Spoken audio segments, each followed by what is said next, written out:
Welcome to my YouTube channel. आज की इस वीडियो में हम पढ़ेंगे क्लास 9th की एक्सरसाइज 9 की प्रमेय नंबर 9.2 और 9.3 को। प्रमेय नंबर 9.2 क्या है? एक ही आधार या बराबर आधारों और एक ही समांतर रेखाओं के बीच स्थित त्रिभुज क्षेत्रफल में बराबर होते हैं।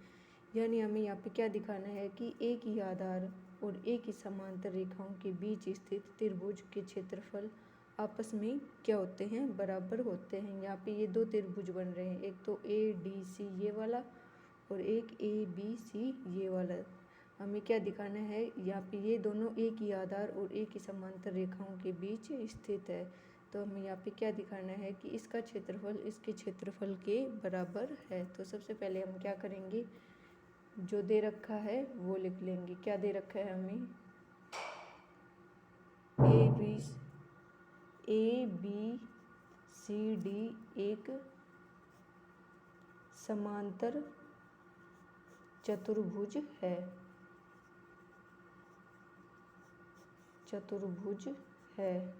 अब यहाँ पे हम DC पर A से AN लंब खींचते हैं। DC से माना यहाँ पे एक लंब खींचते हैं, AN लंब है DC पर।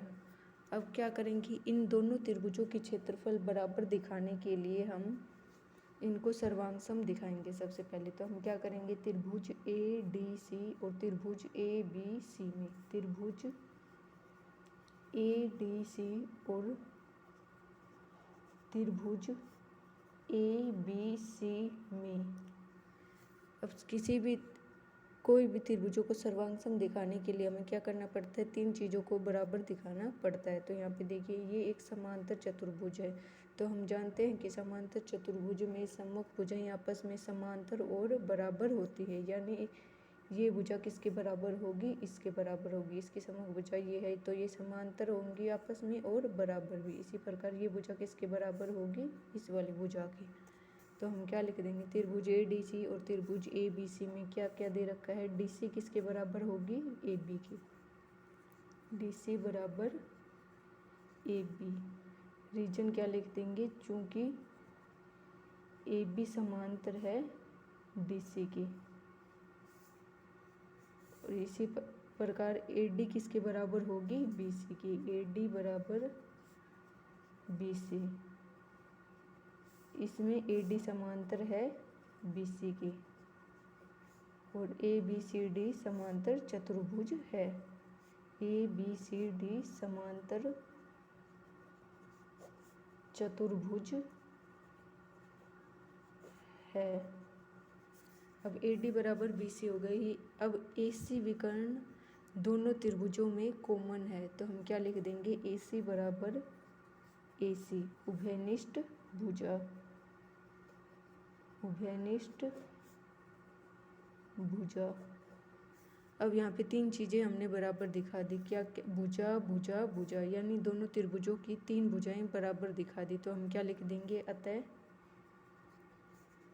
SSS सर्वांग समता नियम से, सर्वांग समता नियम से क्या हो जाएगा? त्रिभुज ADC सर्वांग हो जाएगा त्रिभुज ABC के। अब ये त्रिभुज इस त्रिभुज के सर्वांग है। तो हम जानते हैं कि सर्वांग त्रिभुजों के क्या होते हैं? क्षेत्रफल भी आपस में क्या होते हैं? बराबर होते हैं। सर्वांग आकृतियों के क्षेत्रफल आपस में बराबर होते हैं। तो हम क्या लिख देंगे, एरिया ऑफ ADC बराबर होगा एरिया ऑफ ABC। रीजन क्या लिख देंगे? CPCT से। CPCT या सर्वांग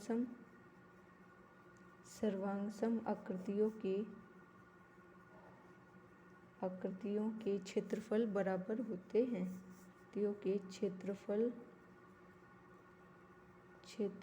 बराबर होते हैं।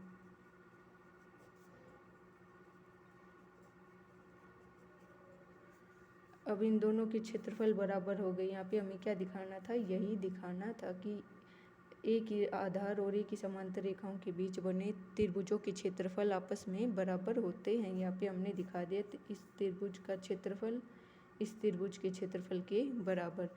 अब इसी प्रकार अगर हम इसका क्षेत्रफल निकालना चाहें, एरिया ऑफ ADC क्या होगा, त्रिभुज का क्षेत्रफल क्या होता है, 1/2 आधार गुना ऊंचाई। आधार क्या है, DC गुना ऊंचाई AN। अब ये एरिया ऑफ ADC किसके बराबर है, एरिया ऑफ ABC की। और DC को हम क्या लिख सकते हैं, AB भी लिख सकते हैं। तो 1/2 गुना AB गुना AN। अब ये किसके बराबर आ जाएगा, एरिया ऑफ ABC की।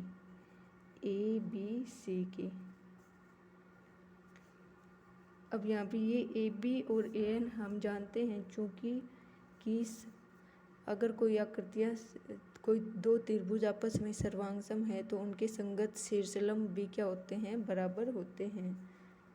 सर्वांगसम त्रिभुजों के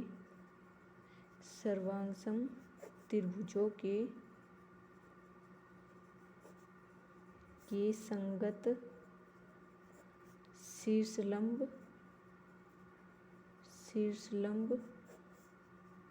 भी बराबर होते हैं। अब ये दोनों त्रिभुजों के क्षेत्रफल आपस में क्या आ रहे हैं, बराबर आ रहे हैं। यहाँ पे हमें यही दिखाना था। अब प्रमेय नंबर 9.3 क्या है, एक ही आधार या बराबर आधारों वाले और बराबर क्षेत्रफलों वाले त्रिभुज एक ही समांतर रेखाओं के बीच स्थित होते हैं। यानी हमें अगर ये दे रखा है कि एक ही आधार और एक ही समांतर रेखा के बीच स्थित दो त्रिभुज है, अगर उनके त्रिभुजों के क्षेत्रफल आपस में बराबर है तो हम क्या कहेंगे कि वो एक समांतर चतुर्भुज में एक ही समांतर रेखाओं के बीच स्थित है। यानी कि अगर इन दोनों त्रिभुजों के क्षेत्रफल बराबर है तो ये क्या कहेंगे कि एक ही आधार और एक ही समांतर रेखाओं के बीच स्थित है।